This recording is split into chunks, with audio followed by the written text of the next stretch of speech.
সুপ্রিয় দর্শক, আসসালামু আলাইকুম। কৃষি সেবায়ন চ্যানেলের পক্ষ থেকে আন্তরিক শুভেচ্ছা। আজকে একটি মুড়ি কাটা জমি পরিদর্শনে এসেছি। এটি সেচ ব্যবস্থাপনা এবং এতে যে আগামরা রোগ, শুধুমাত্র এই আগামরা রোগ কিভাবে দমন করবেন এবং সাকসেসফুলি সেটা লক করতে পারবেন, জমি থেকে কিভাবে পার্পল ব্লসকে চিরতরে ধ্বংস করে দিতে পারবেন, সেই বিষয়ে কথা বলা হবে। তো আজকে এই বিষয়ে কথা বলবেন গ্রিন এগ্রো ফার্ম অ্যান্ড নার্সারির বিশেষ অভিজ্ঞ একজন ব্যক্তি, এমডি মিন্টু হোসাইন। তার কাছ থেকে আমরা কিছু তথ্য এবং উপদেশ বা পরামর্শ কালেক্ট করব। তো মিন্টু ভাই, আপনি একটু বলুন যে এই পার্পল ব্লস কিভাবে দমন করা যায় এবং সেচ দেওয়ার যে সঠিক নিয়ম এবং পার্পল ব্লস যে কন্ট্রোলিং সিস্টেম বা পার্পল ব্লস কিভাবে ছড়ায় এবং পার্পল ব্লস থেকে কিভাবে 1 বিঘা জমিতে যে ফলনের হ্যাম্পার, এই বিষয়ে একটু কথা বলবেন। ধন্যবাদ। আসসালামু আলাইকুম দর্শক বন্ধুরা, আজকে আমরা একটা জমিতে আসছি দেখতে। এখানে ভাইজানের মূলত এই জমিটার সমস্যা হচ্ছে পার্পল ব্লস, যেটাকে আমরা বলে থাকি, আপনারা যেটা বলেন আগামরা। দেখতে পাচ্ছেন এই জমির এই যে আগামরাটা কিন্তু মারাত্মক আকার ধারণ করেছে। আসলে আগামরার ট্রিটমেন্ট যদি আমরা করতে আসি, সেক্ষেত্রে আমরা 2-3টা জিনিস ফলো করি। যে আগামরা কতটুকু, এটা কিন্তু মারাত্মক আকার ধারণ করেছে। আর যদি কম হয়, সেক্ষেত্রে আপনারা কন্টাক্ট ফাঙ্গিসাইড ইউজ করবেন। কন্টাক্ট ফাঙ্গিসাইড ইউজ করলে আগামরাটা কিন্তু চলে যাবে। কন্টাক্ট ফাঙ্গিসাইড হচ্ছে ম্যানকোজেব গ্রুপের যে ছত্রাকনাশকগুলো আছে, এগুলো যদি আপনার আগামরা অল্প পরিমাণে থাকে, তখন কিন্তু আপনাদের জন্য ওটা কাজ করে। আর যখন আপনার আগামরাটা এরকম আকার ধারণ করবে, মানে প্রচুর পরিমাণে, মানে ঠেকাতেই পারছেন না, এরকম একটা অবস্থা, তখন কিন্তু আর কন্টাক্ট ফাঙ্গিসাইডে কাজ হবে না, অর্থাৎ ম্যানকোজেব গ্রুপের ছত্রাকনাশকে কাজ হবে না। তখন আমাদের একটা দামি গ্রুপের ছত্রাকনাশক ইউজ করতে হবে, সেটা হচ্ছে ইপ্রোডিয়ান গ্রুপের ছত্রাকনাশক। এই জমিতে দেখতে পাচ্ছেন ছত্রাকনাশক আসলে ভালো করে খেয়াল করা যাচ্ছে কি না, কিছু কিছু জায়গায় একটু ভালো পরিমাণে আছে। যেমন এই যে এখানে এই গাছটা কিন্তু সুস্থ, এর একটা পাতাও কিন্তু মরা নেই। অথচ জায়গায় জায়গায় কিন্তু ওই সাইডে দেখেন, জায়গায় জায়গায় কিন্তু আপনার ছত্রাকের আক্রমণ ব্যাপক আকার ধারণ করেছে। তো এই জিনিসটা আপনারা খেয়াল করবেন যে আপনাদের জমিতে যদি জায়গায় জায়গায় দাবা দেখেন, কিছু জায়গায় ভালো আর কিছু জায়গায় দাবা, তখন বুঝতে পারবেন ছত্রাকের আক্রমণ কিন্তু ভয়াবহ আকার ধারণ করেছে। তো সেই ক্ষেত্রে আপনারা কি করবেন? সেই ক্ষেত্রে আপনাদেরকে অবশ্যই গ্রিন এগ্রোর শিডিউল মোতাবেক ইপ্রোডিয়ান গ্রুপের ছত্রাকনাশক প্লাস পোকা দমনের পোকার যে বিষয়টা, থিপস কিন্তু আপনাদের প্রত্যেকটা ছত্রাক বা প্রত্যেকটা স্প্রের সাথেই থিপসের একটা কার্যকারী ওষুধ দিতে হবে। কারণ আপনাদের আমি সরজমিনে দেখাচ্ছি, যে কোনো একটা পাতা নেওয়ার পরে আমরা দেখতে পাবো যে জায়গায় জায়গায় কিন্তু ছোপ দাগ দেখা যায়।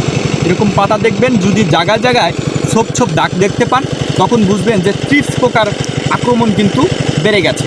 তখন সেই পাতাটা কিন্তু থ্রিপস পোকার আক্রমণের কারণে তখন আর আগের মতো খাদ্য প্রস্তুত করতে পারে না, নিজেও সেইভাবে গঠন হয়ে বলিষ্ঠ হয়ে উঠতে পারে না, যার কারণে কিন্তু আপনার ফলনের একটা কমতি, যে পরিমাণ ফলন আসার কথা ওই পরিমাণ ফলন আপনারা পান না। তাই প্রত্যেকটা স্প্রের সাথে আপনারা থ্রিপসকে কন্ট্রোল করার জন্য ইমিডাক্লোরোফিট গ্রুপের ছত্রাকনাশক, যেটা ভালো কোম্পানির ভালো একটা নামকরা ওষুধ, যেটা আপনাদেরকে স্প্রে করে যেতে হবে। যে আপনারা থ্রিপস কিন্তু একই সাথে নিজেও ক্ষতি করে, সরাসরি পাতাকে শোষণ করে এবং ছত্রাককেও বাহন করে, যার কারণে এই একটা গাছ থেকে কিন্তু আর একটা গাছে ছত্রাকের আক্রমণ বেড়ে যায়। ইমিডাক্লোরোফিট গ্রুপের কীটনাশকটা আপনারা স্প্রে করবেন। আর আরেকটা যে মূলত বিষয় এখানে সতর্কতা যদি বলি, আমি বলবো যে এই আগামরাটা কিন্তু এখানে লক করে দিতে হবে এবং এটা সম্ভব। যত আপনার এই যে দেখতে পাচ্ছেন এরকম ভয়াবহ আগামরাও কিন্তু আমরা এই ইপ্রোডিয়ান গ্রুপ যদি সঠিক সিস্টেম ওয়াইজ স্প্রে করতে পারি, তাহলে কিন্তু আপনার এই আগামরাটা কিন্তু এখানে লক করে দিতে হবে এবং এটা সম্ভব। যত আপনার এই যে দেখতে পাচ্ছেন এরকম ভয়াবহ আগামরাও কিন্তু আমরা এই ইপ্রোডিয়ান গ্রুপ যদি সঠিক সিস্টেম ওয়াইজ স্প্রে করতে পারি, এরকম ভয়াবহ আগামরাও কিন্তু আমরা লক করে দিতে পারবো। সেটা কিভাবে? আপনি যদি এইখানে আগেই পানি দিয়ে ফেলেন এবং তারপরে যদি আমার গ্রিন এগ্রো শিডিউল স্প্রেটা দেন, তাহলে কিন্তু শিডিউল স্প্রেটা কিন্তু কাজ করবে না খুব একটা আগের মতো। কারণ আপনাকে জানতে হবে যে ছত্রাক কোন পরিবেশে বড় হয়। ছত্রাক আক্রমণ বেড়ে যায় কখন? যখন দেখবেন যে কুয়াশার পরিমাণ বেড়ে যায়, বা হচ্ছে আপনার নিয়ের আমরা যেটা বলি, অর্থাৎ যে বিষয়টা ঘটে, জমিতে স্যাঁতস্যাঁতে আবহাওয়া যখন বিরাজ করে, তখন ছত্রাক কিন্তু প্রচুর পরিমাণে আক্রমণ বেড়ে যায় এবং মাথা পড়াটা কিন্তু তখনই বেশি দেখা যায়। আর এই জমিতে যদি আমি এখন পানি দিই, তাহলে কিন্তু আমি জমিটাকে আরও বেশি স্যাঁতস্যাঁতে করে ফেললাম এবং ছত্রাককে বেড়ে ওঠার সুযোগটা বাড়িয়ে দিলাম। তাই আমাকে আগে কি করতে হবে? আগেই সেচ দেওয়া যাবে না। আগে কি করতে হবে? আমাকে ইপ্রিডিয়ান গ্রুপের পাওয়ারফুল যে ছত্রাকনাশকটা আছে সেটা আমি আগে স্প্রে করব। তারপর ছত্রাকটা আগে কন্ট্রোলে চলে আসবে, প্রায় নির্মূলের দিক চলে আসবে, তখন কিন্তু আমি সেচটা দেব। যেহেতু আমার মাটিতে এই জমিতে কিন্তু কোনো রস নাই, দেখতে পাচ্ছেন এখানে কিন্তু সেচের কিন্তু খুবই গুরুত্বপূর্ণ সেচ দেওয়া। তবু আমি একটা স্প্রে করার পরে তারপর এখানে সেচ দিব।